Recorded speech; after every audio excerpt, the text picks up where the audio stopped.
Hey everybody, welcome to PaizoConOnline and the Kingmaker panel. We've got a bunch of illustrious professionals here to talk about what we're doing with the Kingmaker project. I'm James Jacobs, I'll be the moderator. I'm the creative director for Pathfinder. I helped develop and kind of steamroll the original Kingmaker Adventure Path through its paces back in the day. And who else we got here? I'm Lisa Stevens. I'm the CEO at Paizo. I'm also helping James develop the Kingmaker Adventure Path. We worked together on Rise of the Runelords back in the day, and we had so much fun, we thought, let's do it again. Yep. I'm Mark Moreland. I am Paizo's Director of Brand Strategy, and I worked very closely with Owlcat Games, who did the computer RPG adaptation of Kingmaker that we're now adapting back into tabletop. So I'm helping with that aspect as well. And I am Jason Nelson. I'm the CEO of Legendary Games. We partnered up with Paizo to create the Kingmaker Anniversary Edition special.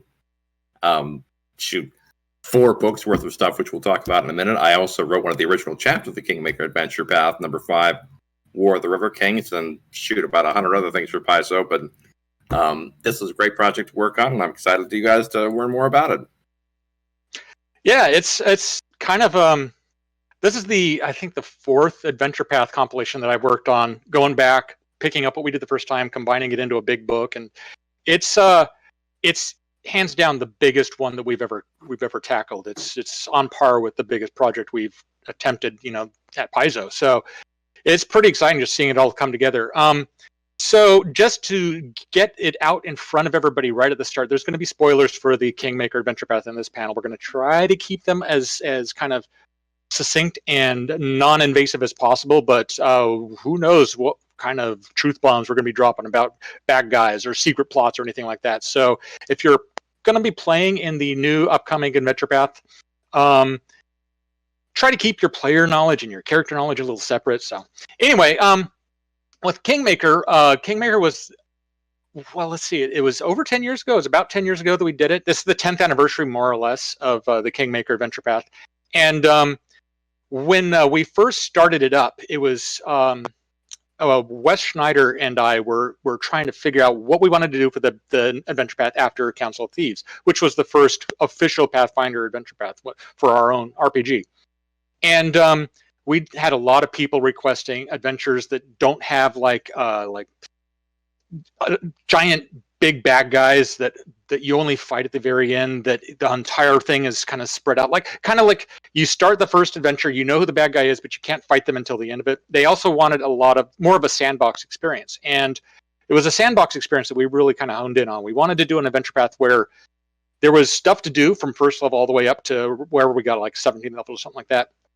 But we wanted to make sure that the player characters got to choose what direction you went, and having sort of an exploration, sort of build your own kingdom plot seemed like the best idea at the time. And so Wes and I kind of locked ourselves into one of the conference rooms at Paizo, and as we did in several of our brainstorm sessions, we started drawing like weird arcane symbols and sizzles and drawings up on the whiteboard.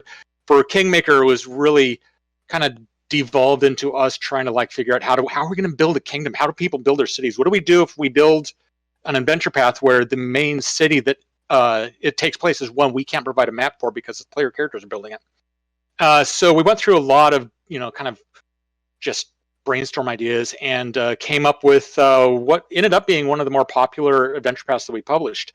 You can see up, I guess there, I don't know where it is on your screen, but we've got an illustration that we did from Wayne Reynolds for the computer game that we did. And it shows one of our favorite monsters from the Kingmaker series, the Jabberwock, or as it has been called, the Wabberjock in some places.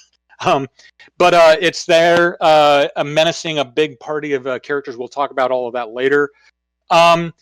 But so with Kingmaker, the whole idea was that your party of adventurers starts at first level, and you get kicked out into the wilderness and have to go explore and start, building up your own kingdom. And we've got several as you go along, you're going to be facing different villains along the way. So the next slide will start showing some of those villains. There's the Stag Lord. He's one of the very first bad guys that is up against you. Your initial goal is to go defeat the bandits that are lurking in the woods, and they're led by the Stag Lord. One other thing I almost forgot. Wes and I were trying to figure out what are we going to do for this adventure path that really kind of gets people excited.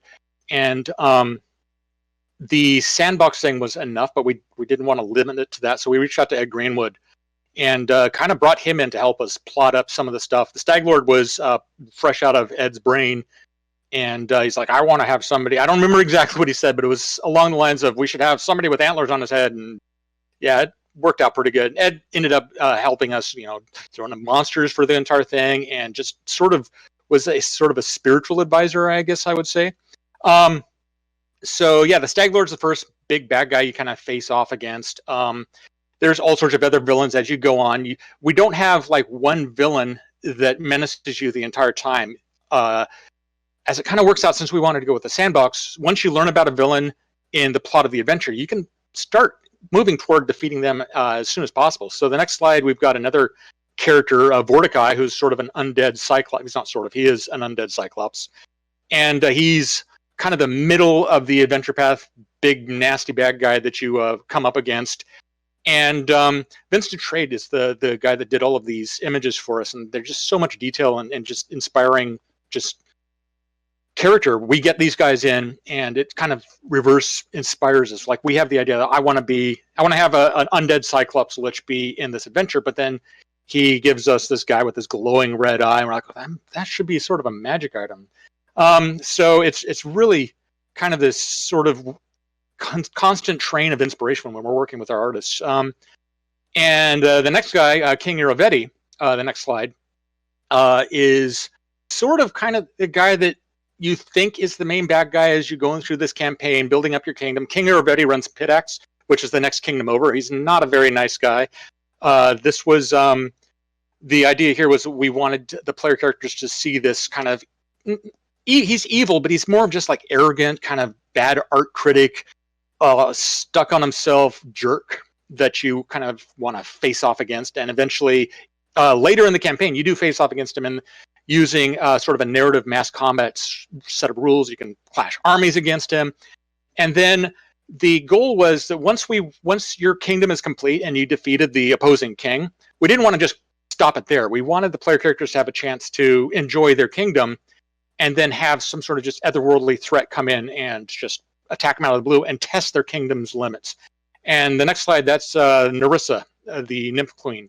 She's kind of the closest that Kingmaker has to a big bad guy, kind of pulling the strings behind everything.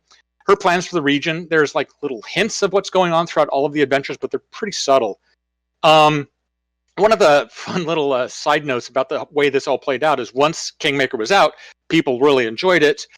But one of the only complaints really we've heard was that people wanted more of a through line with the storyline. They wanted Nerissa to be more involved with the story. And it's like, well, that's sort of not what we were going for, but it does make sense. People really like having, a villain that they can kind of build up and fight against. So, and Nerissa's one of the more, I really love what Vince did with the art here. And she looks as like, there's this element of like beauty to it with that, what you get from like a Fey Queen, but it's also sort of this creepy alien element that, would go on, you'd see in stuff like Guillermo del Toro's Pan's Labyrinth and other movies that just really dial in the alien aspect. And that's something that there's a lot of stuff we did in this adventure path that kind of helped us create our fairy realm, the first world. So that's pretty much the super nutshell of the Kingmaker Adventure Path. The plot is kind of what you make of it. You're going to be fighting bandits and barbarians and dragons and evil fae and building your kingdom and building a city. We'll get into that later.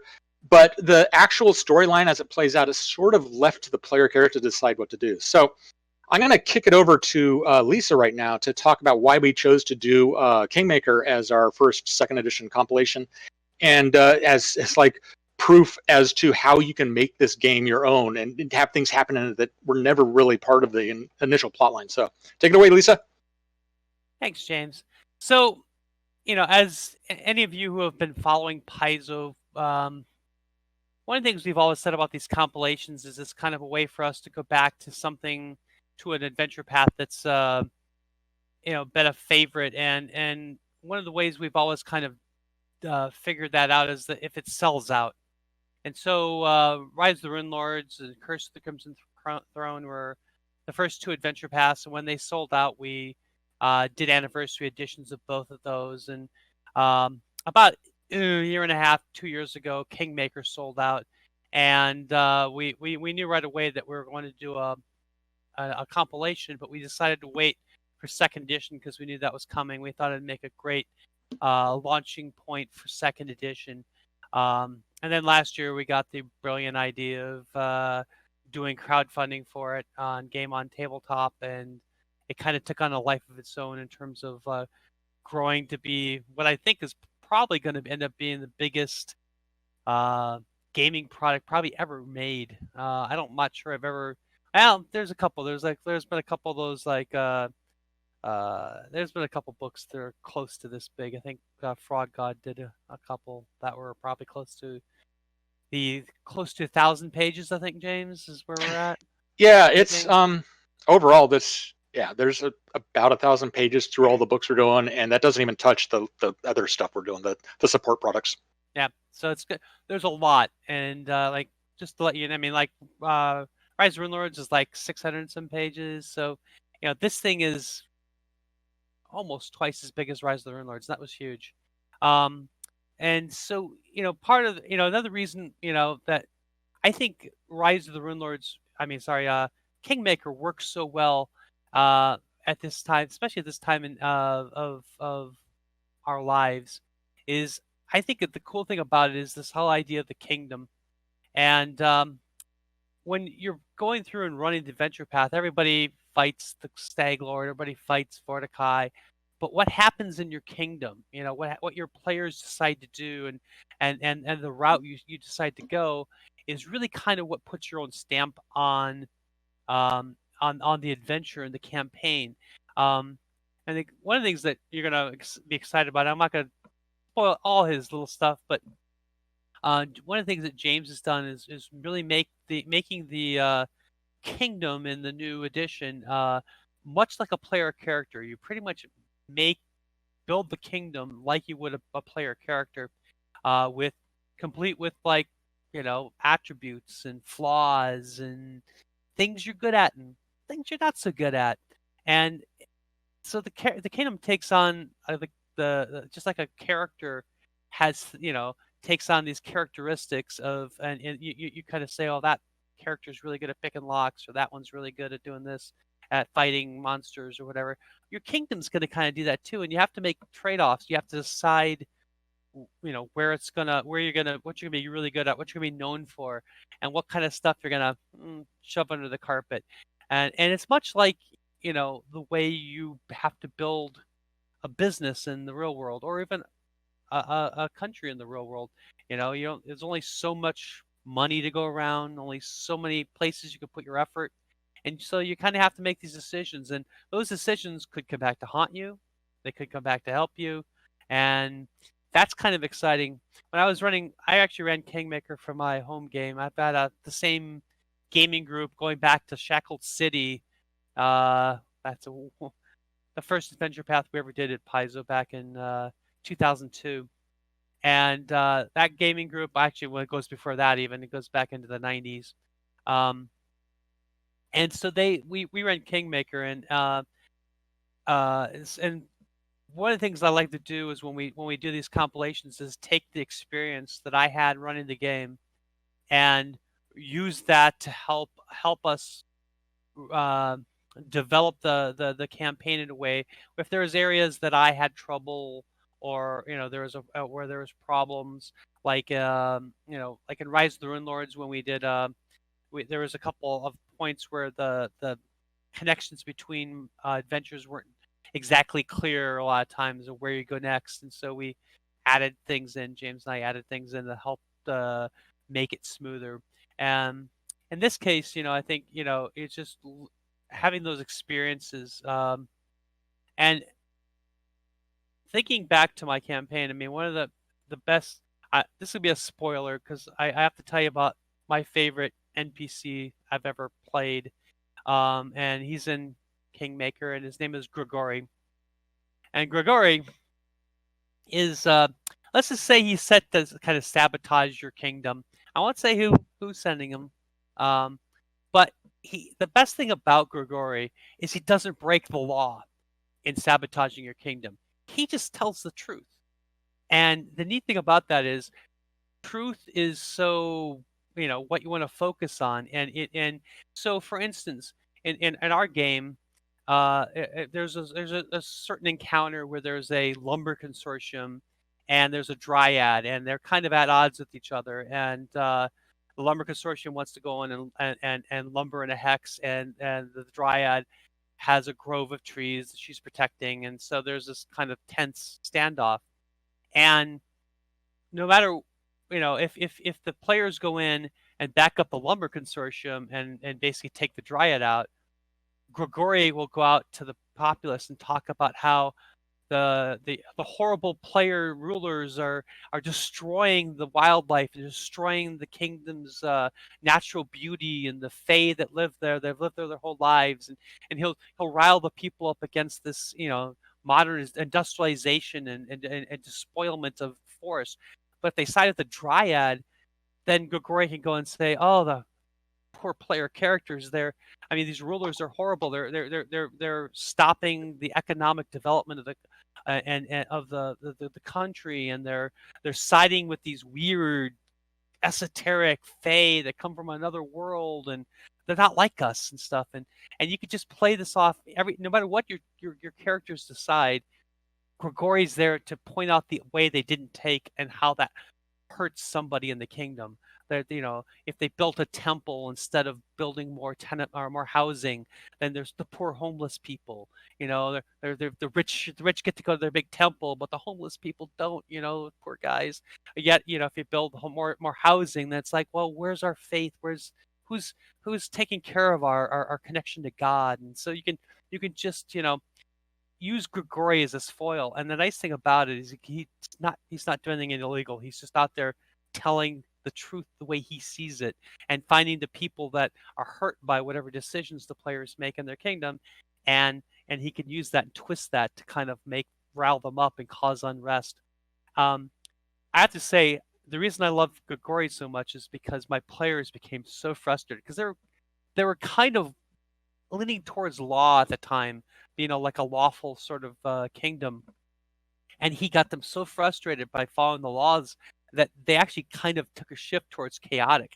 And eventually the queen of the land got so frustrated she banned bards, banned them from the entire campaign. There's no bards. They were all banished to the, and so there goes your arts, there goes everything else in the kingdom.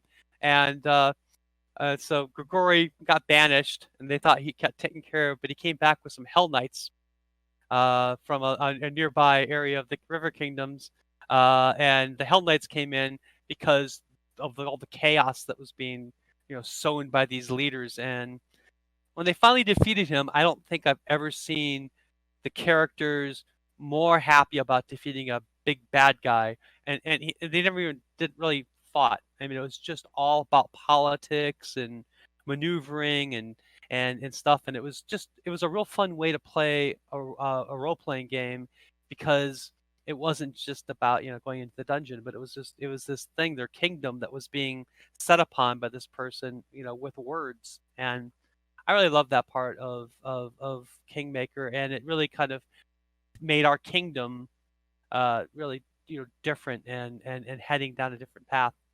And so there's like so many little things like that. The way that the everything's set up is you get all these decisions to make. Do you befriend the kobolds? Do you destroy the kobolds? Do you annex a certain town that wants to come in, but then doing that has adverse effects because there's other people that don't want you to do that, and on and on. There's just all these decisions you have to make, and each one means that your campaign is going to become its own thing. And there's all these different diversion points. And so I think one of the things that we're doing with the new version that I like a lot is really focusing even more on this, even more focusing on having more um, of these encounters, more NPCs that you can deal with, and each of these can really take can take the whole campaign down a different path. And whether you, even at the very beginning, there's now an intro that we actually, when Owlcat was making the video game, one of the things I told them is that they really needed to have sort of a beginning where you kind of, instead of just showing up at Olog's trading post, you really needed to have some sort of beginning that where everybody got their charter. And so they put this, element into the game where you're up in Brevoy and you get to meet, your benefactor who gives you, your first charter to go down and explore the stolen lands. And we've taken this now and brought this into the print game. And the neat thing about it is that there's so many different things that can happen in there, and just in that little part of the adventure, that your benefactor and how she views you and how your relationship starts out, and whether it's a cordial one, or whether it's something where there's mutual respect, or whether you kind of piss her off and she views you as almost like, well, at least you're helping me get something done, even if I don't like you. I mean, all those things can happen in the adventure, and how you interact with some of the other adventurers who are also going to these stolen lands and starting their own kingdoms could have a huge effect on the game down the line. And those are the little threads that we start weaving even at the very beginning, and they have repercussions down the line. And I love that fact that it's just, I almost feel like a flow chart where you make these decisions and you go down this path and that path and that path. So excited by all the things we've added in that are really going to help make this game really shine for a lot of people. And I think that's enough for me for the moment. I'll turn you back to James. Cool. Yeah, the whole Grigory thing. If I'd been thinking more clearly, I knew you were going to talk about him, Lisa, because obviously I would have had a picture of him in here. We've got a lot of brand new art, by the way, coming in Kingmaker's new version.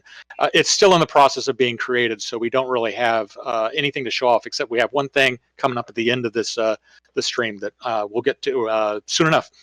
But yeah, Grigory is a great example, and kudos to Rob McCreary, the author of Rivers Run Red, for creating Grigory in the first place.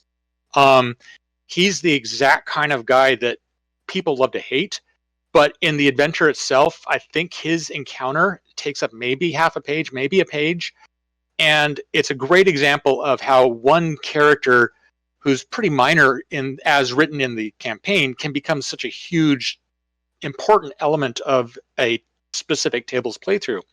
And by having so many different characters like that could potentially have those breakout roles, you really have a chance for your campaign to kind of take on a life of its own.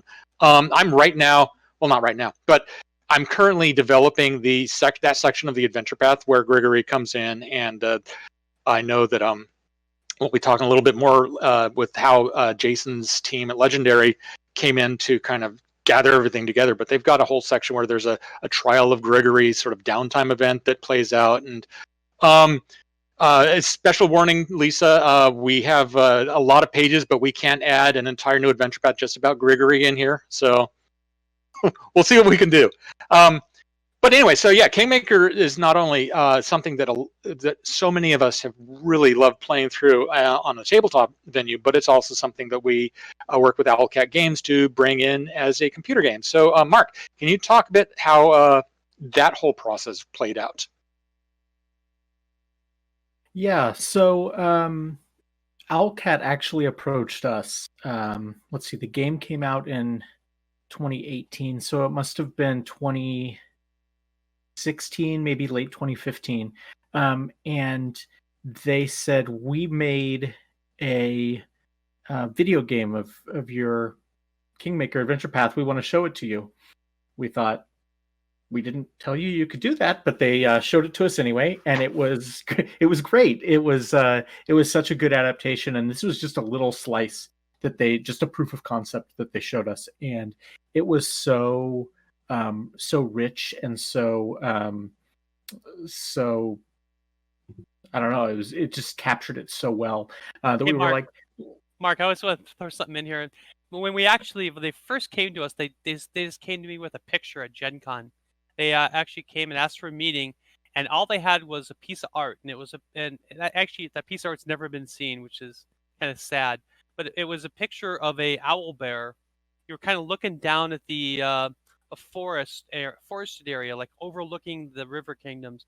And there's this owl bear walking through this like meadow, and down below you see a city starting, but there's just all these ruins coming up, all these old ruins and things, and he got this impression of this world full of adventure and things to be explored and found, and yet also this whole swath of forest that just you could see it was slowly, this one little point was just was starting to be built out. And it's just, to me, it's just like I saw that, and I remember showing it to Eric and Jeff, our Eric Mona and Jeff Alvarez, who are my two executives, and we all were just like, they get it, they understand. Just this picture showed that they got what Kingmaker was about, and right then and there, I was like, okay, you guys get it. So let's talk terms, let's talk deal. Anyway, yeah, I wasn't even aware of that image. I'll have to reach out to them. I'll have to show you. I have it on Oh, my you have it. computer, Okay, so all right. I'll all right. share it with you. Great. Yeah. So then they started working on the game, and they largely did the first chunk of the writing and everything themselves. We approved the companions they were going to add, major plot changes. But they're a Russian studio, and so a lot of their authors write in Russian as their native creative language. So they a lot of stuff was done in Russian and then translated before we saw it. So I came into the process during that post-translation phase where they were sending over here's a bunch of artwork of all these different characters. Here's here's some music. Here's a sample of a voice actor. Here's some dialogue from this scene, or here's how we want this to play out, and just sort of collaborating between the folks at Owlcat with James, who knew the AP better than anyone else as the original developer, and then with other members of the creative team, just to figure, is this how we want the brand to be represented in this video game. And so I played it from the alpha on, and I've probably played the intro and chapters 1 and 2 6 or 7 times through, because every time they would make a new build, I would start over. So I know the beginning of the AP very, very well. One of the great things that they did, in addition to capturing the tone and the world and the the setting so well, was converting what was a collaborative storytelling process into a single player experience.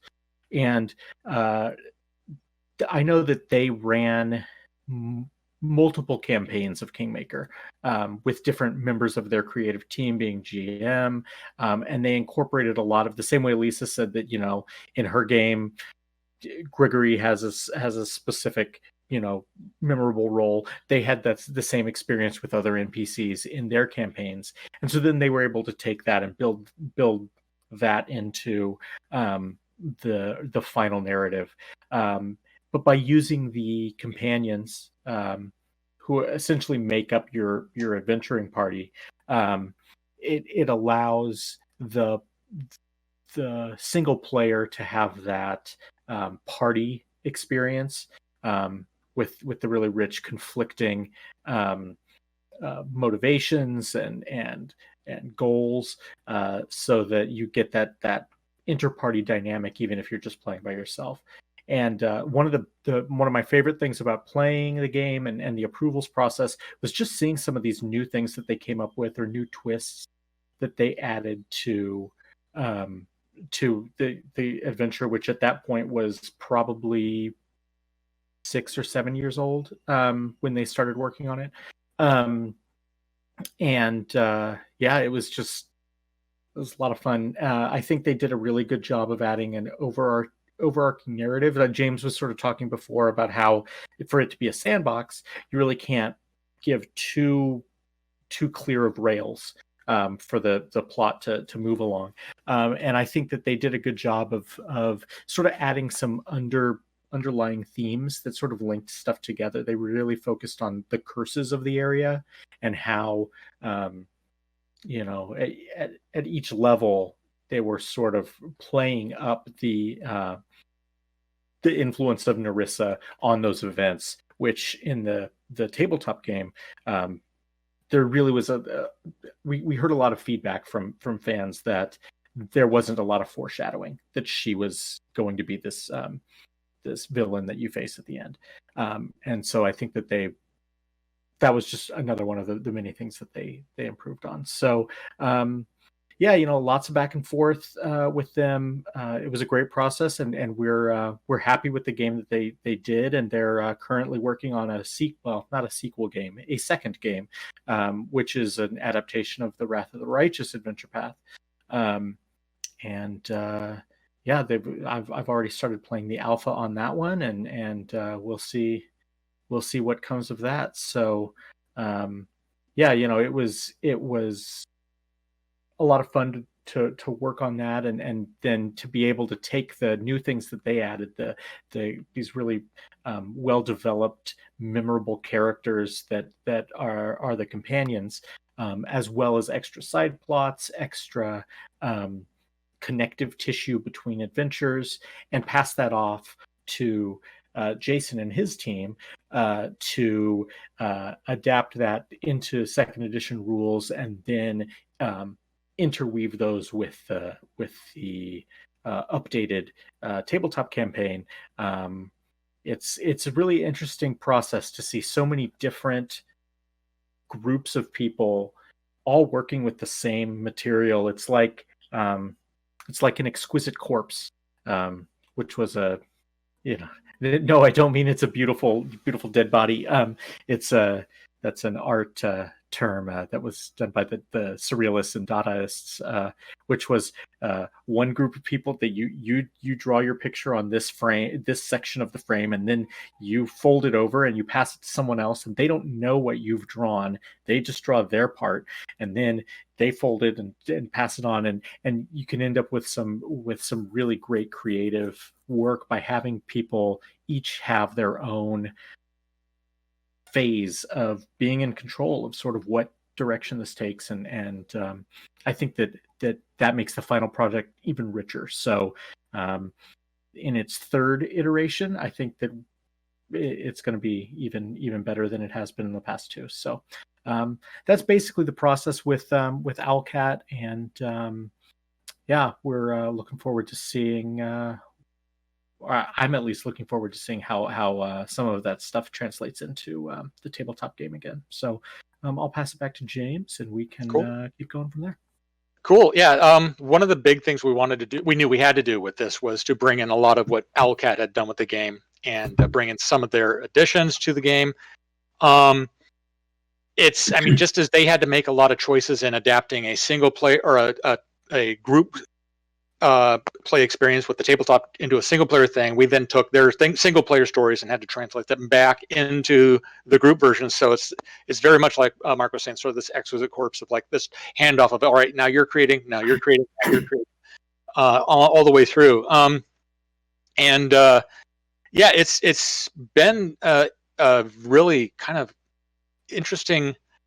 It's a different experience than I've had with the other ones, because again, having all of this material from a video game to draw upon is really sort of broadening the horizons and all that.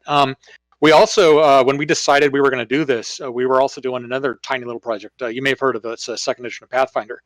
And turns out launching a new edition of the game takes a lot of people working a lot of, just hours.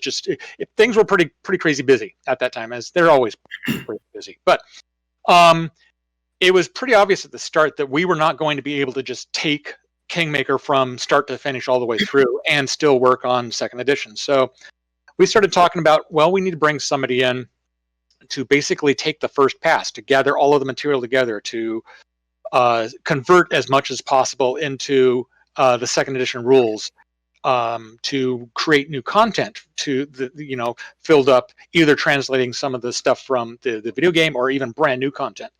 And that ended up falling on to you, Jason, over at Legendary Games. So why don't you talk a bit about how that whole thing played out and what sort of things you had to jump through?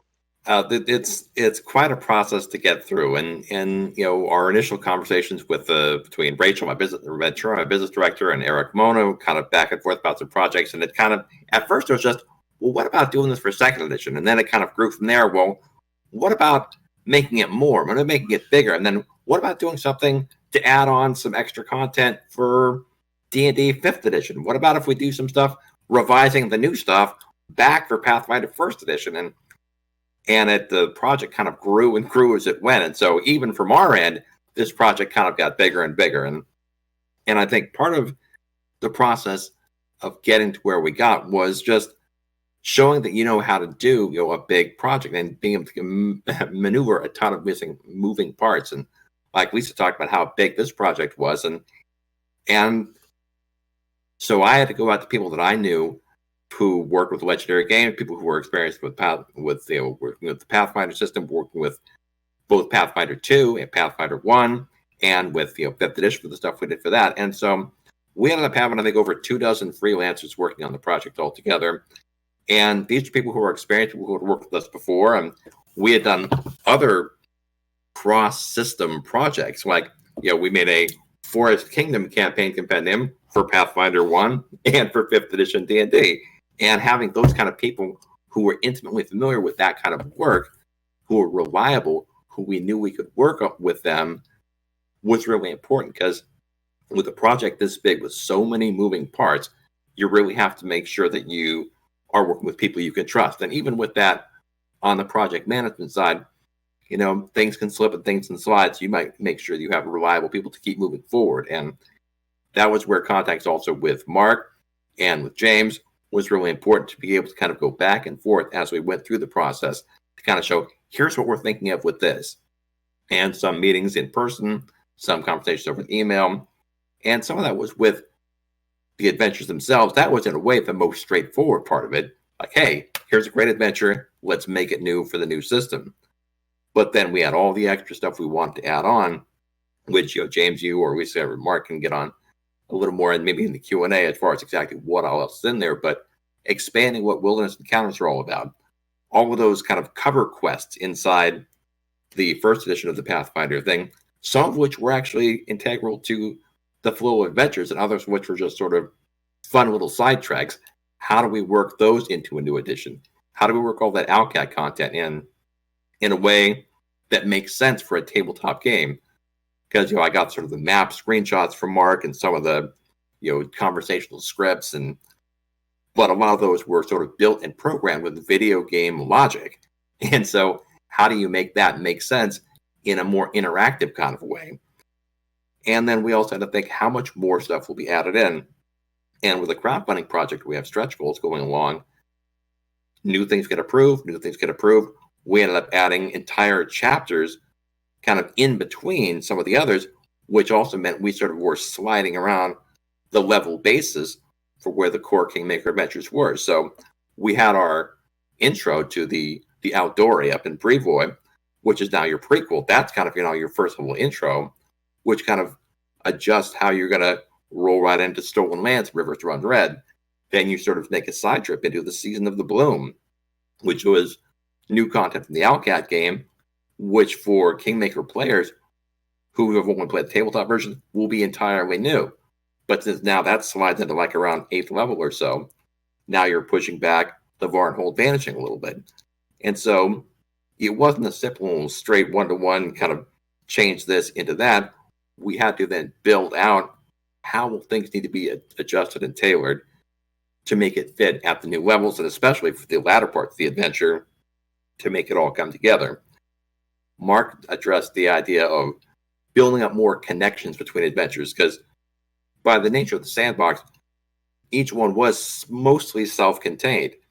And sometimes the villains were just, antagonists along the way. Sometimes they had their own plans that they were trying to carry through. And in creating this cohesive whole, that was certainly one of our goals, was to try to tie things more tightly together.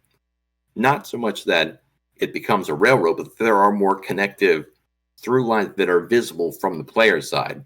With the original Kingmaker, if you're reading it as a DM, you could certainly see parts that, all right, I see how it all goes together, but trying to make that more visible. Now, specifically when we talk about Pathfinder 2nd Edition, we really wanted to lean into that being the philosophical mode of how we built this. It's not just a matter of, hey, change the stat blocks and push go. We want to really integrate that style of adventuring and that style of construction of how adventures work, how challenges work, how nature itself becomes an obstacle.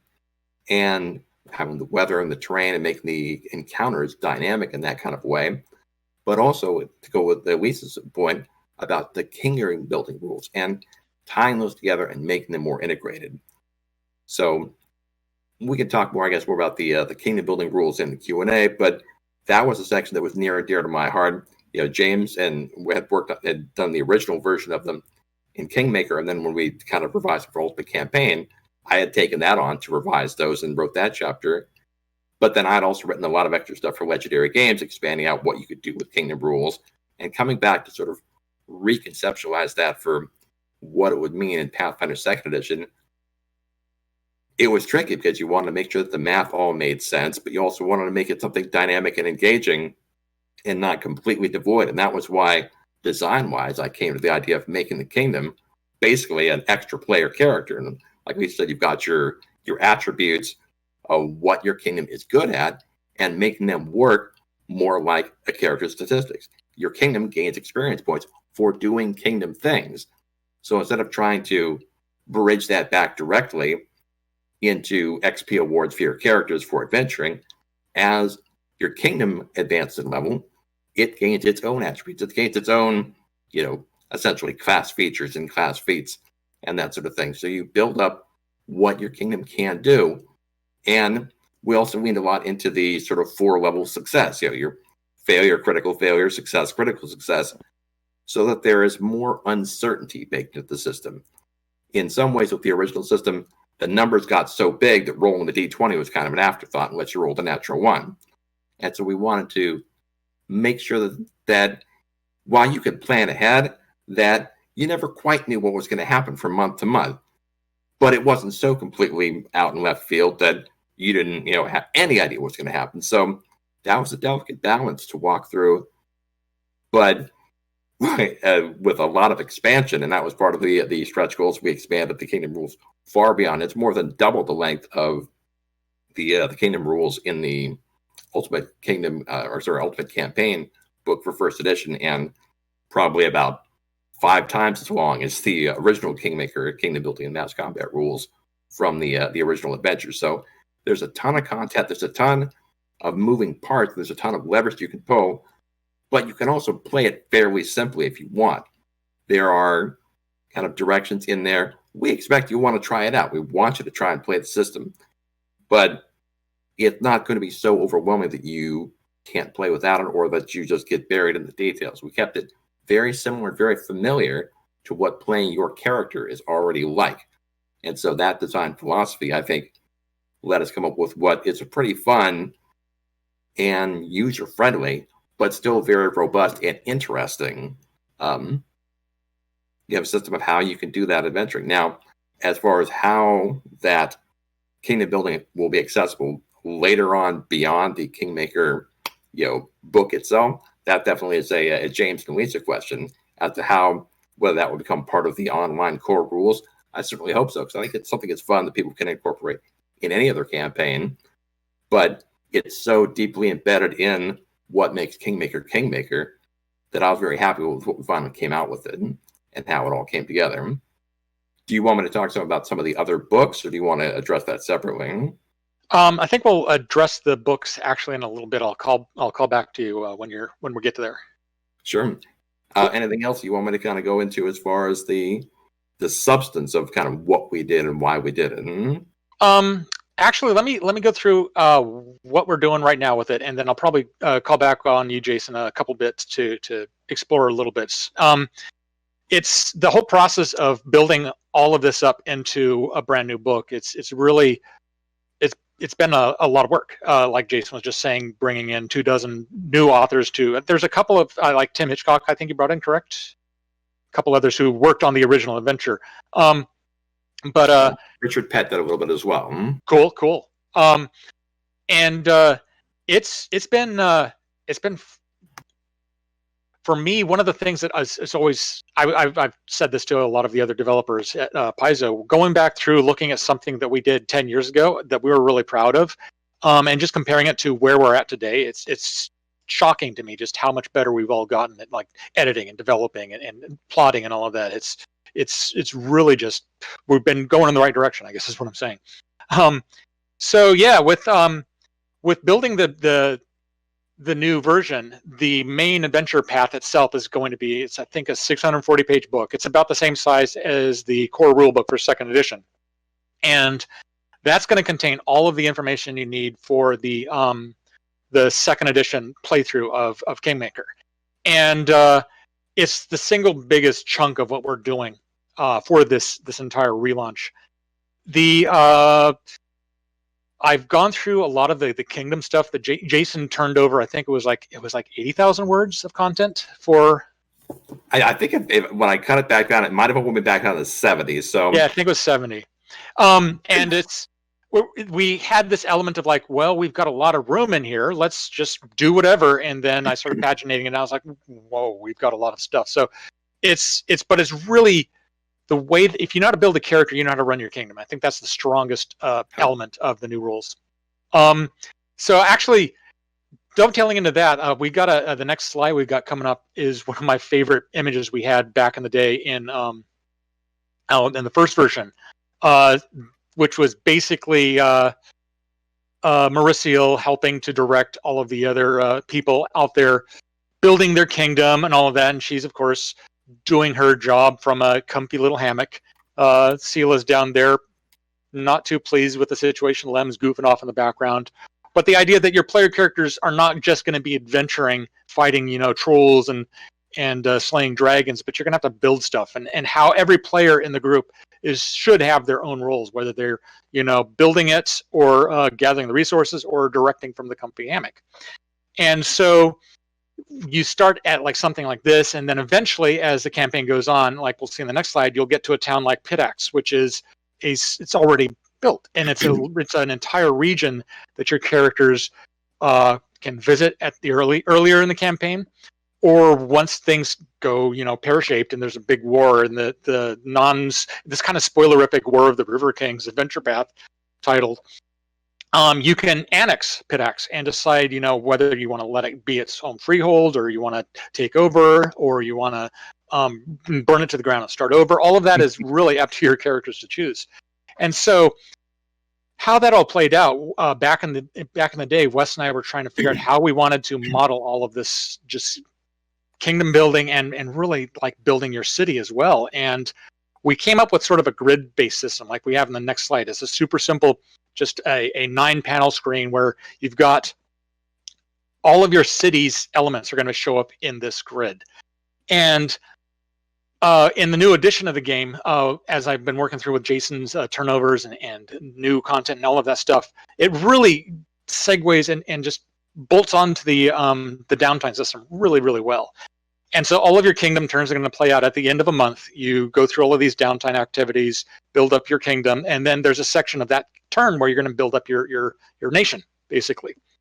And whereas the original version, you would be placing like specific houses and shops and buildings and stuff into these squares, the new version is more kind of rather than placing a single house, you'll place an entire like housing district. And that way, since it's not so much just single buildings, this whole kind of symbolization of your city can work for a village, which may only take up one of those green squares, to a town, which will take up 4 of those green squares, to a city, which will take up all 9 of those squares. And then it doesn't stop there. If you want to go beyond city, you can go into metropolis, and that just, you have to bring in new 9 square zones that you kind of append onto each side of it. And that's kind of the fundamental way that it's sort of like looking back at like games like Civilization, where you're like building up your nation square by square by square, but it's also an element of like paper dolls, and it's the way it's one of the things that kind of appealed to me, and it was sort of like a aha moment, was if your kingdom is your character, and the leaders of that kingdom are kind of like that character's skills and feats and stuff like that. The buildings you put in your cities are your kingdom's items. Like a player character might get a +2 sword and gauntlets of giant strength and a rod of wonder. Your kingdom won't get those things. Your kingdom will get like a keep or a opera house or a thieves guild, and they will start building up your kingdom's abilities in that way. And then you'll need all of that stuff because there will be, like we see in the next slide, specific kingdom events, such as a Godzilla-sized owlbear attacking your village and trying to wreck down the walls and just kind of being a pill. But there's a large number of these random events that you can have as you're building up your kingdom. And beyond just having those random events, there's going to be like story-based events that take place as well. And it all sort of kind of works just alongside of the game itself in the downtime mode. So that is all pretty much going to be in the adventure path. And that's the main thing we've really been talking about this whole time. There's also some other products that we're going to be doing to support this. One other thing that I forgot we haven't really even talked about. There's going to be a mass combat element in this. And so you'll be seeing things like in the next slide when you got heroes have to fight in like armies of trolls attacking your town, or like just cavalry or infantry and stuff like that. Pathfinder works really well for, small scale stuff where it's your group of adventurers like out in the dungeon or something like that.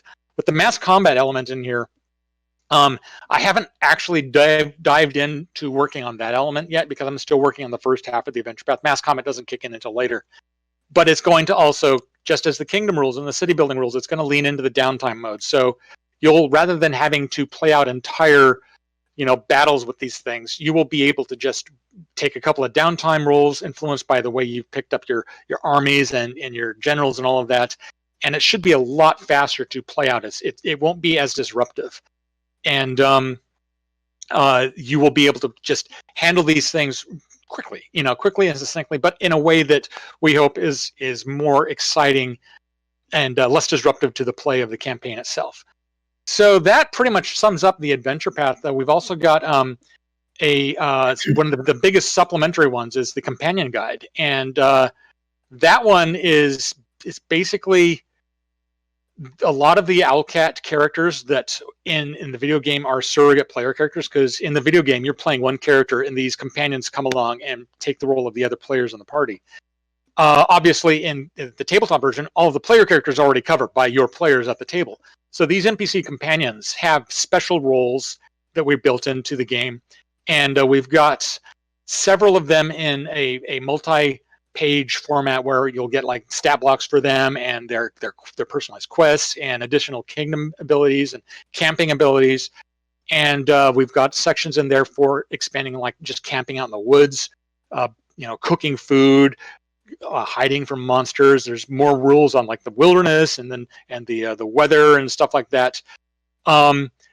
It's sort of also the like pressure release valve for the adventure path itself. So if there's something that expands so much that it kind of edges out other content from the adventure path, it can go into this companion guide as sort of an expansion to your game. And Jason, that one was one that had, unlike working on the adventure book itself, where you were updating a lot of content from stuff that you've actually worked on or players tabletop version, this was pretty much all computer pickup stuff, wasn't it? It was, and this one was really the hardest book to get a handle on exactly what it was going to be. And part of the crowdfunding thing, we had funded, I think, 7 of the companions to get full write-ups, and then we included the other companions from the computer game, but just with like a 2-page spread with kind of more basic information on them.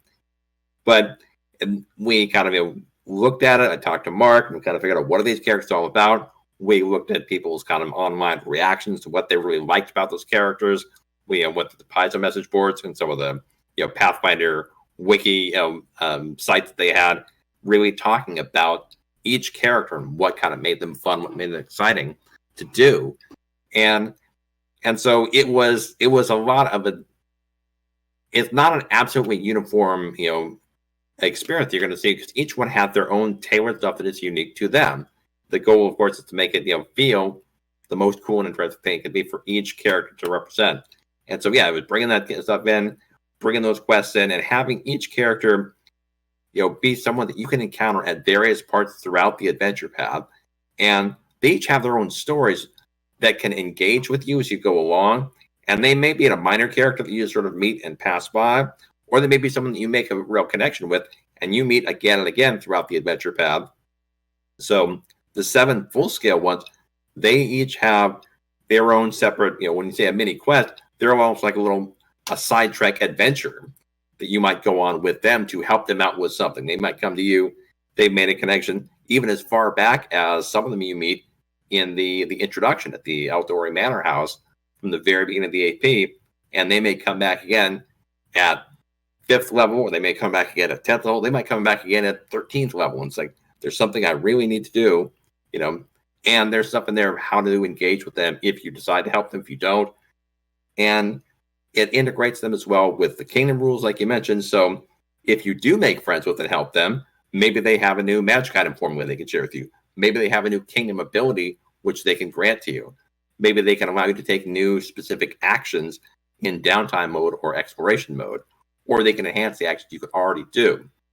So again, this is a place where we really leaned into the robust different kinds of action economies that exist in Pathfinder 2nd Edition to really offer up something interesting and some reason why engaging with this person will be fun and exciting, but not also absolutely necessary. If you don't want to engage with them, that's fine. It's not going to cripple you in the AP. It is an option for you, and it can enrich. And if you take the time to build those relationships over time, great. One of the beauties of the Kingmaker Adventure Path is that it's one that takes, or should take, years of in-game time. A lot of times with an adventure saga, your characters might go from 1st level to 15th level in the space of 2 months. But Kingmaker is intended to sort of breathe and grow organically. Your characters may form relationships, they may break relationships, they may have kids, they may do all kinds of things. And so having those companions available to you, I think, was a really fun way to bolt them on in a way that, again, makes sense for a tabletop game, leaves the agency in the player's hands, but gives them a lot of really neat extra content and extra things they can do that feel natural and organic and like they've grown up alongside these people. Cool. Yeah, I mean, one of the things that like Lisa talked about, which NPCs became sort of the focus of their campaign, and that's going to be different for every party or every campaign, every group. So by the companion guide really gives the GM a whole bunch of very fleshed out NPCs that players can take or leave. If maybe the group doesn't have a dedicated healer and they're just sort of struggling with that, well, there's a few characters that are available in there that maybe you make a GMPC and they come along with you. Maybe they don't particularly like the doom and gloom of Harem the dwarf, so they don't explore his story the same way that they might with Amiri or with Valerie or whomever. But yeah, I think that my goal in sort of directing Jason in terms of which direction he and his team were working on was to get those integrated with the kingdom rules. The computer game does a good job if you don't want to do kingdom building to just sort of run it on autoplay.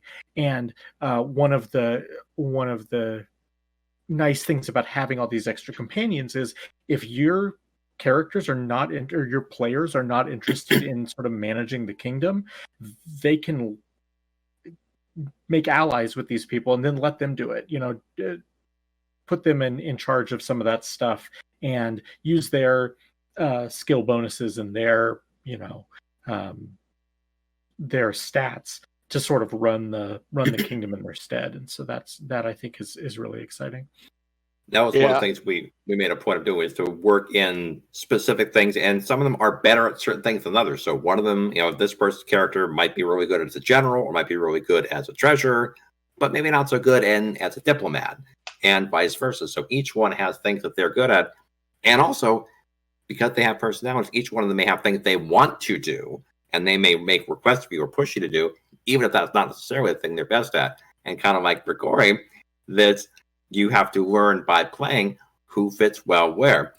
There's also stuff aside from the kingdom rules that is in character stuff. So they might teach you feats or stuff. So even if, like Mark says, you're not that keen on the kingdom side of it, there's still content in this that is going to be useful for your characters in other ways, in their ordinary, adventuring mode of playing your character. Yeah, it's going to be a lot of brand new content for a lot of people. Even if you're playing the video game, in some cases, some of their storylines didn't really translate perfectly well to tabletop. So we might have a character that has a brand new storyline that no one's ever seen before. We've got other new content as well. We've got just to really quickly touch upon a couple of the other supplementary books and products before we open it up for questions. We've got a couple of other hardcovers coming along. One of them is going to provide a lot of statistics and advice for playing it in 5th edition. One of them will provide a lot of advice and statistics for playing back in 1st edition Pathfinder. We've got three multi-pack flip mats that are going to support a lot of the encounter areas in the campaign. We've got a GM screen that's going to have the map of the Stolen Lands on it, so you can put that down in front and let all the players see where the progress goes, and you can use that to track if it works the way I think it will work, you can use wet erase, dry erase markers or whatever on that screen to track your borders and everything like that. We've got a folio for tracking your kingdom and your settlements in sort of like an expanded character sheet folio. We've got I must be forgetting some stuff out there. We've got dice. We've got anything I'm forgetting, Lisa? Or it's hard to keep track of all the stuff we got on the way. But we have a hero point token. Yep. From campaign coins. We also did a map folio, reprint of the map that's folio. Right. That's right. Folio. Yeah, that's the one I was forgetting. But yeah, it's been kind of it's been exciting and surreal for me to buckle down and start doing this, because we started doing the work from home thing at Paizo at about the point where I started working on this. So you may have seen me looking off to the side here now and then as my cat has been distracting, and she's been helping with the work. So I got this map of Pitax here that I don't know if you can see, she's been chewing on the corner of it, and I'm trying to keep all that stuff away from her. But so yeah, there's extra help coming from all over the place. But anyway, and folks may be able to hear my baby in the background, so it's all around. We're all getting help with our jobs. So we've been talking about Kingmaker here for about an hour. Let me open it up now to questions in the chat. So if you have questions to any of us about Kingmaker or the Adventure Path or the process or anything like that, please drop them into the Twitch chat. Be sure to @ official Paizo in your message so it'll get highlighted. I know a lot of people have been dropping in questions all along. One of them I just happened to glance at and notice Briar. There's a sword in the Adventure Path called Briar, which plays a pretty key role. And they asked if it was going to be a relic. And I don't think we're going to stat that up as a relic. I think that one is actually an artifact. So it's got its own sort of special rules as to what it's going to be doing. I haven't gotten to that part of the Adventure Path developing yet. But yeah, anybody have any questions for us about Kingmaker, feel free to ask in there. There are some items that might lend themselves well to being relics. I'm thinking of Overenbane. Yeah, it's possible. One of the big things that I want to do with this is to try to preserve as much of the original flavor as possible. So Overenbane certainly has potential to be a relic. I don't want to put in there's already got a lot of new rules with the kingdom rules and the city building rules and the mass combat rules and all that. If it makes sense, I'll include something like relic rules or something like that from the Game Master Guide. But in most cases, if it's something that we've already kind of got set up in one way, I'm probably going to stay the course as to what's going on there. Let me see here. Show us the cat. I will if she allows me. She's kind of a swirly sort of cat. Lisa, what do we know about? We're working on it right now. We're hoping to get it out as soon as possible. Do we have anything we can say yet about the schedule of when we're going to be releasing things yet, or? Let's just say it's like, the old Magic 8 Ball, answer hazy, ask again later. It's not surprisingly, switching to a coronavirus world has made things a little different. It's better in some ways and worse in other ways. All I can say is we're working really hard, and James is taking the lead on this thing, and I've been putting a lot of time in myself. It's a really important product for us, and we're trying to make sure we do it right. And so I think we'll have a better idea about when the exact release date's going to be, probably towards the end of summer. Yeah, there's going to be a virtual Gen Con, I hear. I wouldn't be surprised if we're doing some panels there, and maybe that might end up being an announcement at virtual Gen Con in August. But yeah, I think we're still kind of trying to figure it all out, because as James said, there's so much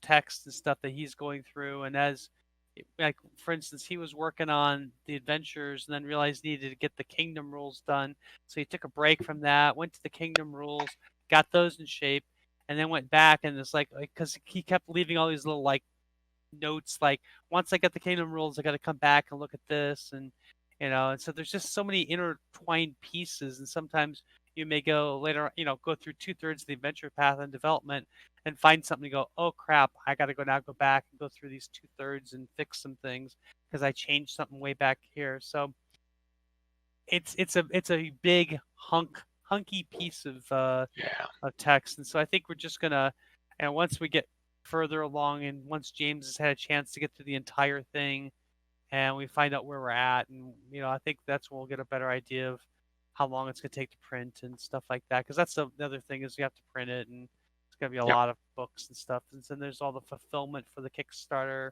or for the game on tabletop. So it's ask again later. Yeah. We'll have more information as soon as we can. Let's see, more questions. Gloomfall asks, will there be rules for people who want to set up a crafting workshop or a shop to manage during downtime? Also, will Goblin characters be fully supported? Goblin characters are kind of fully supported in anything we do in second edition. But specifically the Season of Bloom adventure that we're inserting between what was Rivers Run Red, the second adventure, and the third adventure, Barnold Vanishing. So this is kind of like sandwiched in there. It's a very, very Goblin thing. And if you've got a Goblin character, you're going to enjoy playing through that section. As for setting up a crafting workshop, the companion will play an important role there. So even if you don't have a Goblin player PC, character, you'll still be able to get sort of the Goblin perspective on events. Yeah, and there's actually there's a whole village you added in there too, of Goblin home village, for like Goblin characters to be from if they wanted to or whatever. So yeah, for sure. As for setting up a crafting workshop or shop, not really. It'll be a lot more hands off. Like, you can build shops and crafting workshops and stuff, and your character can be in the role of like the warden or the counselor, something like that, where when it comes to like crafting and setting up trade routes, you can be involved there. It'll certainly have room for your player characters to do downtime like that, but it's not as much focused on like individual character downtime stuff as like party downtime thing. Yeah, one more thing to add in there is just that the downtime rules, as James mentioned earlier, really kind of dovetail in really well to this to the kingdom building thing. And as leaders, you actually have to spend some of your downtime basically ruling. So you don't have all the downtime available to you. And if you don't spend some of your downtime ruling the kingdom, bad things happen. And so you have to kind of make this decision. So if you wanted to like put all of it into crafting, then that means you're kind of like, spending your time not not running the kingdoms. So things might get out of control because you're not watching them and stuff like that. So there's some nice give and takes in the rules that allow you to make those decisions and consequences if you do so. Yeah, definitely. They're Monday also- Wolf. So you also can spend more than just the basic downtime. There's kind of core rules for your, what you do with downtime for ruling. But if you want your character to spend more of their time, at least in the original draft, I can't say the final version, but there was the ability to spend more time ruling to get some extra kingdom actions, if you will. And you could use those to improve stuff that you're doing, or even to do some extra things. So whether that ends up in the final, we'll see. But there is that flexibility built into it. That you can do it more, you can do it less. Let's see here. Monday Wolf asks, will we see a Starfinder conversion for Kingmaker? You'll have to check out We've got several Starfinder panels coming up over the course of PaizoCon. They're going to be talking about a lot of stuff. I'm deep in the Pathfinder side of things, so I don't know. It would be cool for a lot of these. When people, there's another one asking if Rise of the Rune Lords will be converted to second edition.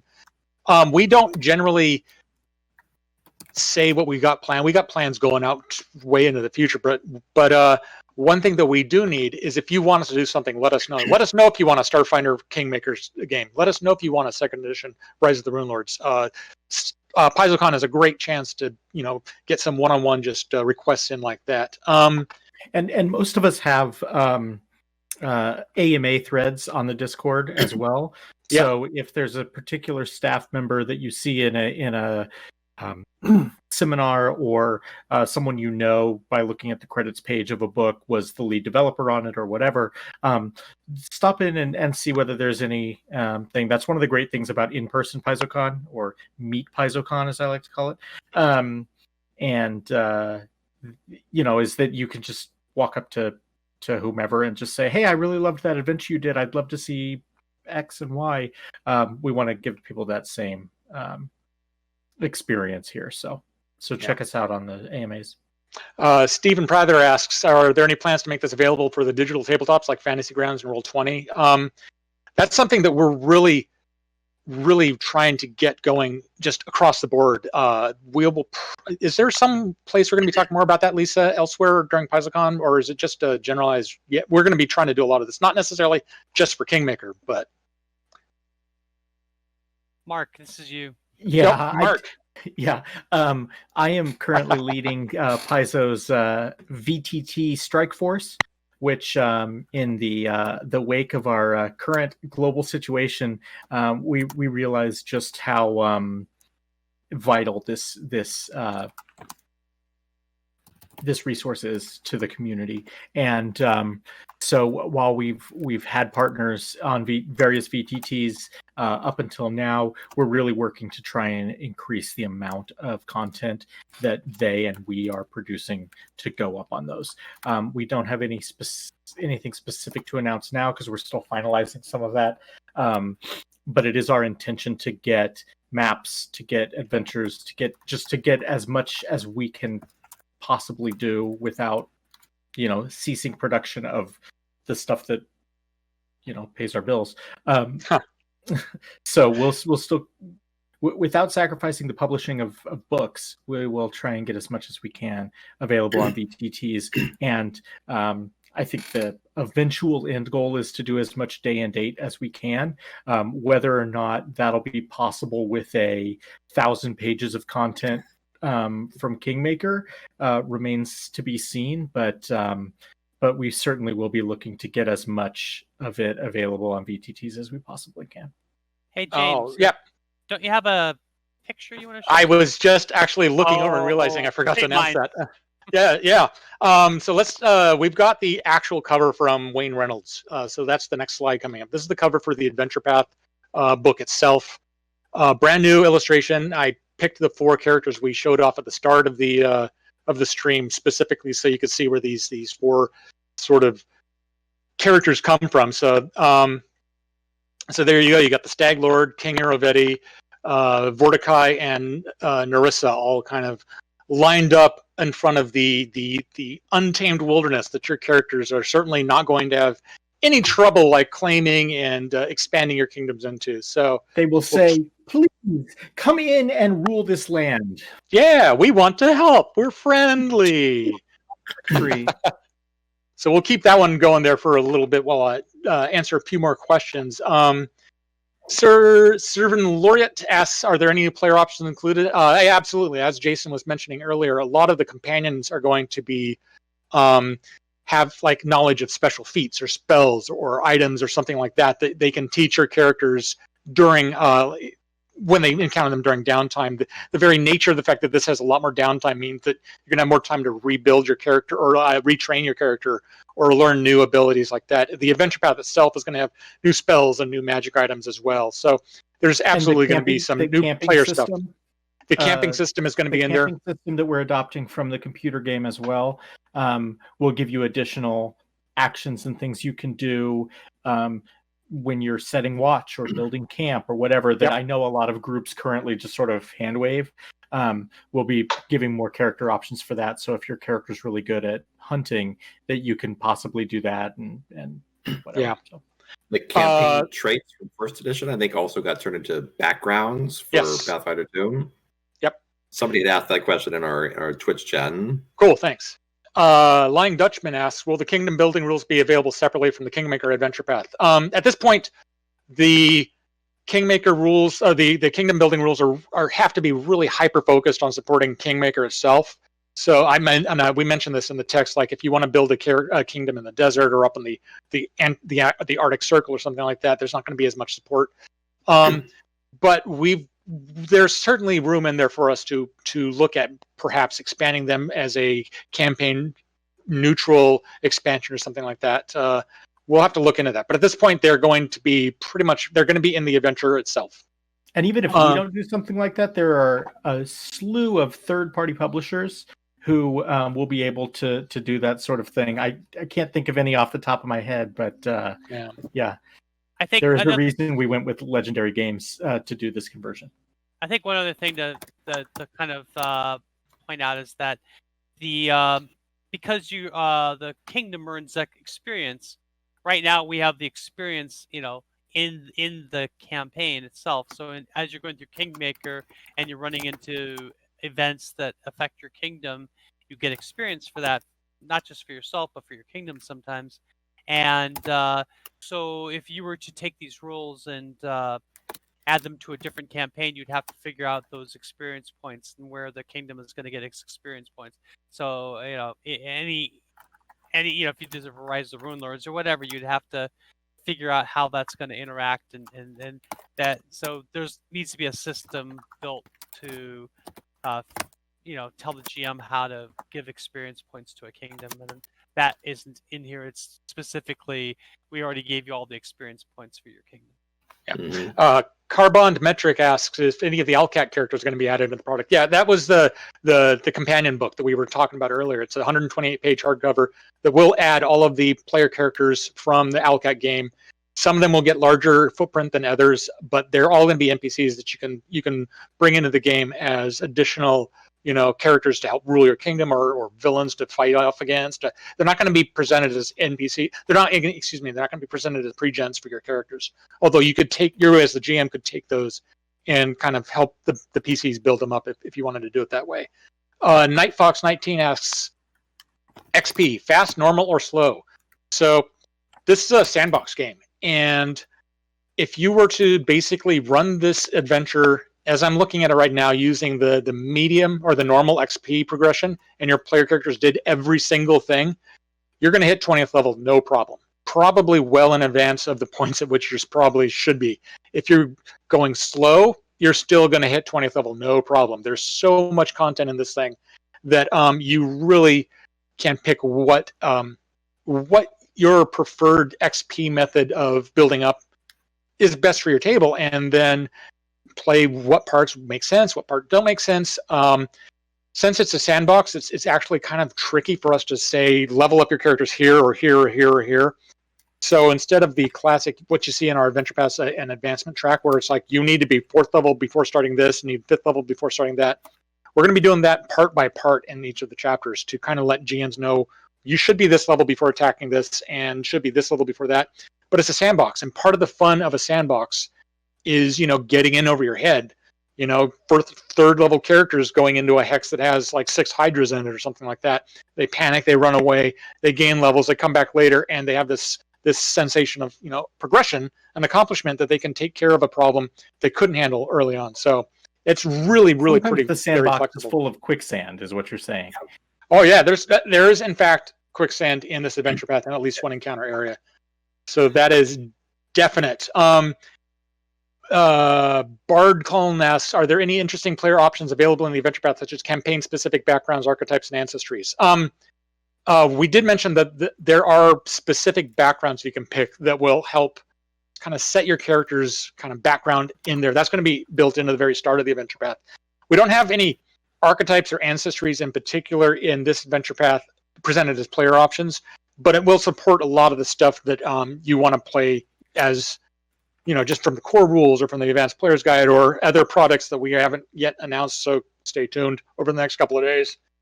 I can't think of anything that we're releasing in any of our other product lines that wouldn't really fit here. I mean, you could pretty much run PCs of any ancestry or class or archetype without much trouble.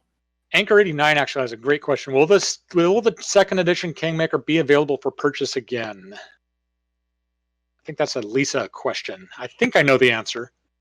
So the question is, will the second edition Kingmaker thing we're making be available outside of the crowdfunding? Is that yes?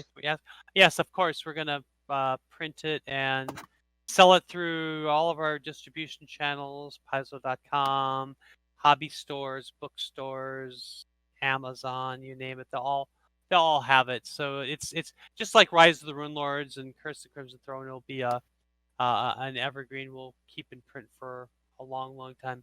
Some of the accessories were crowdfunding exclusives, but the bulk of the products will be available absolutely down the road, so that maybe the price tag at the time we were running the campaign was too much for someone to go all in. That stuff will be available later for the most part. Kemlak asks, if a kingdom is a character in settlement zones or items, what are armies? It's a good question. I'm not really sure yet. I think armies, you could probably say, are analogous to your character's cohorts and followers, I guess. Yeah, I was going to say henchmen, but yeah. Yeah, henchmen, yeah. Your summoned minions. But the kingdom rules for Mass Combat, they do meld in. You use the same kind of kingdom actions to build things. You use your kingdom or downtime or exploration mode to move your armies around. So all of that stuff is integrated together. So it's not a completely, outside the system. And your same characters, certain leadership roles are associated with certain kind of activities, and certain investments in your kingdom go into certain things. So if your kingdom is good at engineering, you'll be good at building walls. If your kingdom is, good at exploring, you'll be good at, having, scouts out there. So it is all very much tied together. So it is still kind of an extension of what your kingdom as character is all about and what they can do. Mm-hmm. Cool. Talon Silverburn asks, how well will this adventure be for using as a template if we want to build kingdoms elsewhere, and will there be rules for warring on other kingdoms? Yeah, you'll be able to use this adventure path as a template for that, for sure, for certain. There's also a question here, will settlements follow the same stat blocks that we followed in other official materials, such as them having levels, etc.? They will. All of the settlements in the adventure path will have stat blocks like we've talked about in Game Master Guide and in our other adventures. The settlements themselves will have levels tied to your kingdom's level. It's going to be a lot more detailed than what we've done in Game Master Guide, though. So, but it will sync up with that pretty well. Gloomfall asks, will these rules be portable enough to use in homebrew campaigns, or they're very specific to Kingmaker? They're absolutely useful in homebrew campaigns, but the focus of them is building a kingdom in a sort of a temperate zone with like forests and mountains and hills and swamps.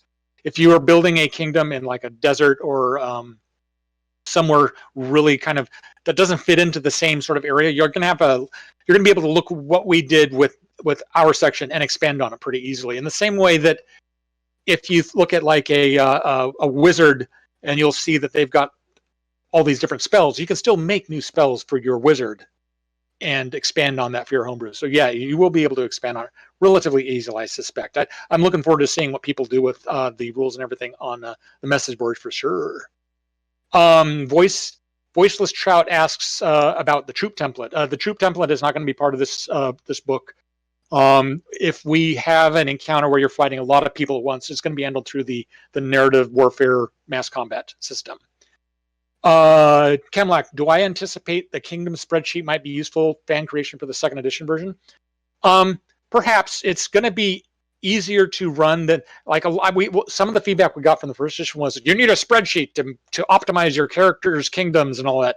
It's going to be easier to do that, but it's going to be a lot like a player character. Just like in Hell's Rebels, the Rebellion was treated sort of as an extra character with levels, just as in Starfinder, your starship is treated as a character that every levels up. Your kingdom in Kingmaker is going to be a character that's going to be leveling up. So it'll certainly be something that you can use in the same way that you use spreadsheets or other apps or whatever to build and track your player characters as well. Gloomfall asks, will there be any sort of food supply management such as farms and other stuff? It'll be in there, yeah. It's not going to be super, super detailed, but you will have to keep track of your kingdom's consumption.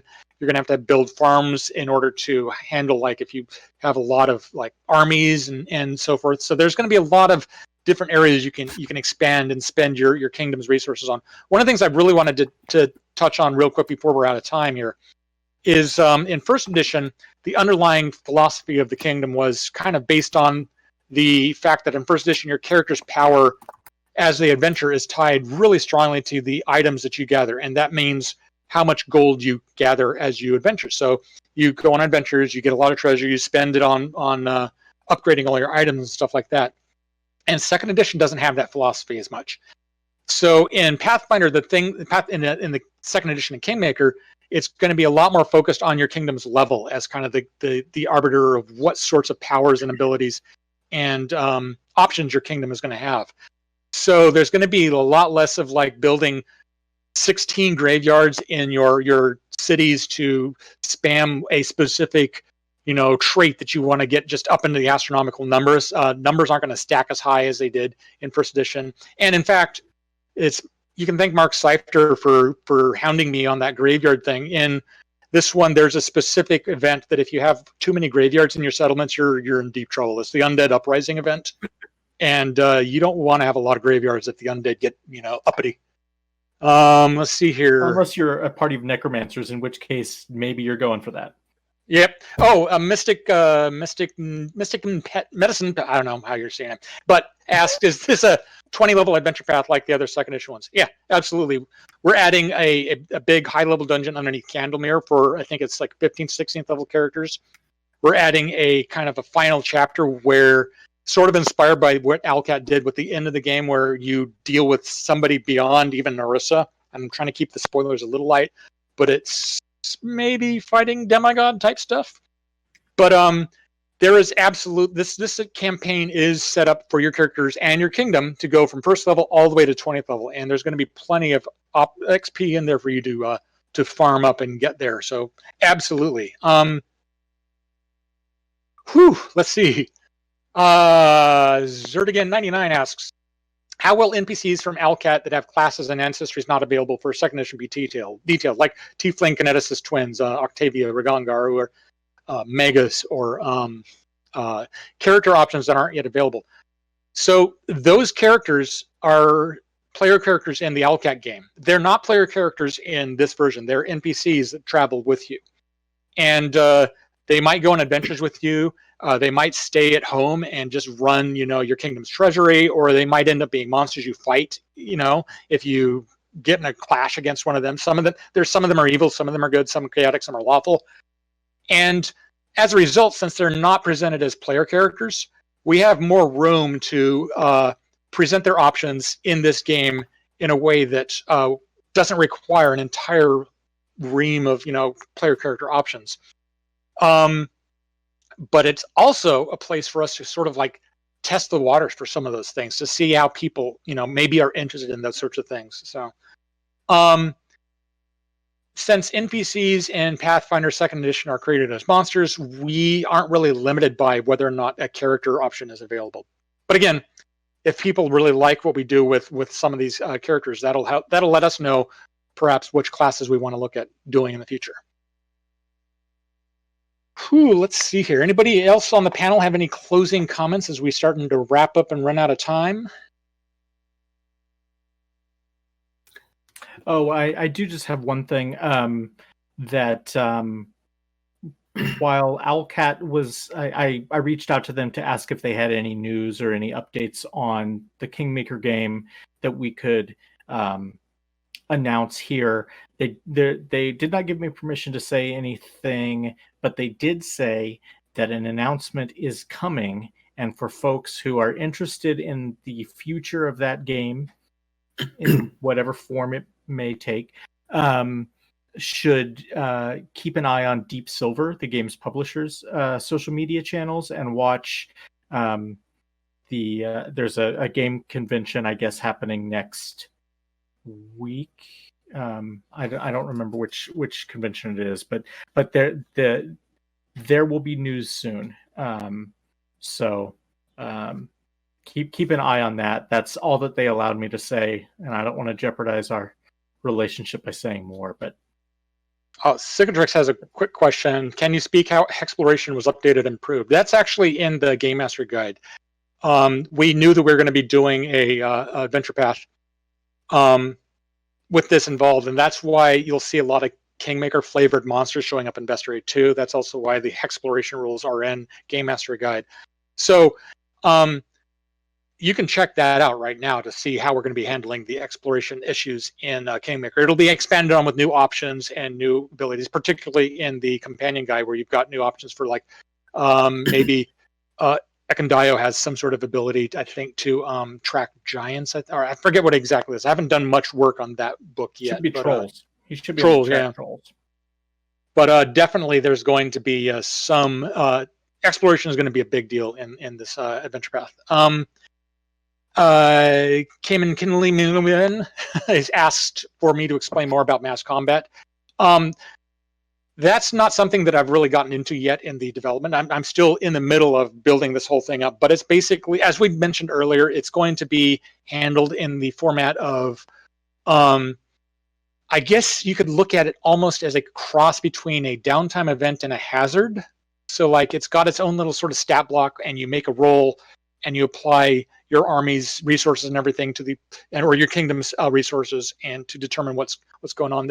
It's pretty streamlined as far as I remember. It's also, I think, going to be one of the big relief values we have in there to make things fit in the book itself. So I will definitely be talking more about that in the weeks to come online. Either you can ask me on the Ask James thread at Paizo, or we'll have more like blog posts and stuff talking about things as we get along closer to the end of the process. Jason? In writing the adventures, one thing that, since we had all of the rules kind of, in place, I was able to go back through and weave some of that stuff in much earlier in the adventure path. So, as written, because those things kind of didn't come up. When I was writing Wrath of the River Kings originally, we didn't have the mass combat rules quite finished yet. Right. But now with these all in place, all the way back as early as I think either Season of the Bloom or maybe even towards the end of Rivers Run Red, there are mass combat opportunities. So it's not something that is supposed to only happen at the end game. And same thing with the kingdom building stuff is it's all integrated throughout to really make it all make sense, make it all flow. Some things that were sort of halfway in between, like the attack on Tatzelford in Blood for Blood, right, was kind of recast as a mass combat event, and it's sort of a hyper, like both downtime and then also kind of an exploration mode in terms of how it fits into the flow of a Pathfinder 2 action sequence, and you still have stuff like wandering monsters out in the wilderness, but some of them may also then impact. You go into a hex that has a certain encounter, and made things more dynamic and made things just work better in a way that really kind of helped things to flow. So it wasn't just you roll a die, you meet a monster, that's the end of it. And that was something we kind of built out I guess like kind of a segue from mass combat, but to encounters that aren't just on or off. And there's a lot of guidance in there, both sample things that are made, ready to use and drop in your campaign at any moment, but also advice on how to make your existing encounters more fun and more connected. So it's not just I explore a hex, I fight a monster, and I'm done for the day. Yeah, absolutely. The Killing Jay asks, are the companions meant to be permanently follow the PCs so they have enough to justification to reason to turn the party down? So we are assuming that, just as any tabletop game, that that you've got a party of 4 to 6 players in this group, and that is a handful enough for most GMs to wrangle in the first place. So the expectation for the companions is that they will not be accompanying your party on every single encounter. That they will maybe encounter, they will maybe figure in certain encounters. There will be specific quests that they will be tied to that they will accompany you on. But it's really set up so that the GM gets to decide just what their footprint is. If you're, say, running this game for 1 player or 2 players, you can pick some of these companions to fill in those gaps and to provide additional player characters, GM-controlled player characters. But the basic assumption is that it's your players, your 4 to 6 your table of PCs are going to be the characters in this setup. I see a lot of people asking for an Iron Gods 2 Pathfinder 2nd edition. That would be delightful. I had a lot of fun working on Iron Gods back in the day. There is, and that actually reminds me that the region that Kingmaker takes place in is right next door to Numeria. So there's a tiny, tiny, tiny little bit of Numeria stuff going on in the upper corner. It's not going to be full on lasers and spaceships, but it'll be there if you go looking for it. Mm-hmm. And 2 of the companions have a background that ties them to Numeria as well, to the Technic League. In the video game they do, but that's Ragongar and Octavia. They do not have the full. They have a 1-page entry. We didn't hit those stretch goals. So there's whether or not their storyline is going to be. There's content that we could put in there, but it's kind of going to depend on like page counts and stuff like that. It's probably going to be pretty focused on what they are and what they can offer to the group, rather than have a full-on backstory for them. Sure. What there was actually Jason turned over version with the Gearsman in there, and I'm backing those out because robots have spoilers. Robots have such a specific set of rules and the way they work in the game that I don't want them to make their debut in the form of one little optional encounter off to the side. They need a much stronger kind of debut in 2nd edition. So there's some robot type stuff going on in here, but it's more in the lines of like, use this construct, and as a GM, you rather than say it's shooting out a disintegration breath weapon, like if it's an iron golem, rather than say it's breathing out a cloud of poison gas, say that it's got like a smokestack coming out of its mouth and it's just belching out toxic nanites or something like that. You can do a lot of that stuff by just changing the flavor of what you as a GM are describing going on in the setting. A wizard with a wand of scorching ray can just as easily be like an assassin with a laser gun if you just describe that thing as more like a little pistol type thing. There was a kingdom event in I think at the beginning of War of the River Kings, as sort of a little sidetrack for building a trade route to Numeria. Yeah, and trying to kind of connect that in. We'll see if that makes it. That one, I think, I think that one is one. So it's still there. It's still there. Oh, it's still there. Okay, cool. Yay! Yep. As with any product, until we've shipped it to the printer, things are still in flux. We might find that we run out of space and we have to cut stuff, and so something we're mentioning here may not make it into the final product. We hate to do that, but that's how it goes sometimes. Yep. D&D, that's my bad. Asks, how political will this adventure path be? Are we dealing with citizens more than rivaling kingdoms? It's both. The kingdom event itself has all sorts. There's like someone mentioned in the chat. There's like a plague event. There's an undead uprising. There's visiting celebrities. There's chances to establish trade routes and diplomatic relations with other groups, be they other nations or even like the Soot Scale kobolds. You can set up a trade route with the Soot Scale kobolds, and at the same point, your kingdom is going to have things like unrest and ruins. Like you could have corruption or crime or stuff build up in your kingdoms as a result of political disasters. So that is definitely going to be something that is part of the game. How much of it you want to play into your game is really left to the GM and the players to choose. Yeah, that was one thing that you built in with the idea that you build up your kingdom stats, but there also are negative things that can happen that can make you lose stat points, kind of similar to like an ability damage in first edition. That kind of corruption and crime and physical decay can make your kingdom get worse. Going through a war actually damages your kingdom in a permanent way, and you have to kind of build it back up from there. That was actually an interesting design challenge on my side, because a lot of what you guys were doing in updating the stuff, you started this like right about the point when the game came out, right, Jason? Yeah, before the game came out. Before that. Yeah, a couple months before. So the fact that there's not really anything in second edition that is ability damage, made we had to do something really kind of different. Rather than say your kingdom's economy goes down and is penalized, instead the inverse of that, your economies, I think it was what's the opposite of, I think it's decay. I think it was would go up. So while your economy still stays at a +8, if your decay is building up at 1, 2, 3, 4, 5, it'll offset your economy's ability to function. So it's a pretty interesting way to handle that without getting into the complexities of like negative numbers and all that sort of shenanigan. Somebody in the chat that traction here. Clumsy too.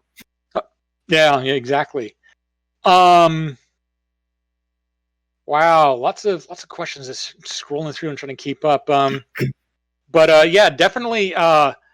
One of the things that I'm the most excited about seeing this in print is just how robust the rules for like exploration and downtime are. It doesn't take up a huge footprint in the core rulebook, but what the design team has set up there is so perfect for detailing how a kingdom works that it works so much more elegantly, I think, in second edition. And one of the goals, this is really something that Vic Wirtz brought up and kind of made sure that we kept in our heads while we were working on it, is that the kingdom rules need to be as self-contained as possible so that you can play them whether you're playing Kingmaker with second edition Pathfinder, first edition Pathfinder, fifth edition, Dread, Checkers, laser tag, whatever. You can still use these rules. They're self-contained enough that you can play them with whatever version of role-playing that you want to go with. So anyway, looks like we are about ready to transition into the next panel. Thank you for helping me navigate the intricacies and political shenanigans of Kingmaker, Lisa, Mark, and Jason. And thank you, everybody, for heading out to PaizoCon. And make sure to, I think, coming up next. Yeah, exactly. Well, coming up next, we've got Starfinder stuff, right? Yeah, Secrets of the Starfinder universe. So I'm going to actually stick around for that and see if they're like doing anything that I'm not sure about. There's plenty of it. So cool. Anybody have any last minute things before we go? Buy the adventure. It's totally awesome. And yeah, that's a good last minute thing. Cool. Well, thanks again. Thank you. Thanks, Dave. Bye.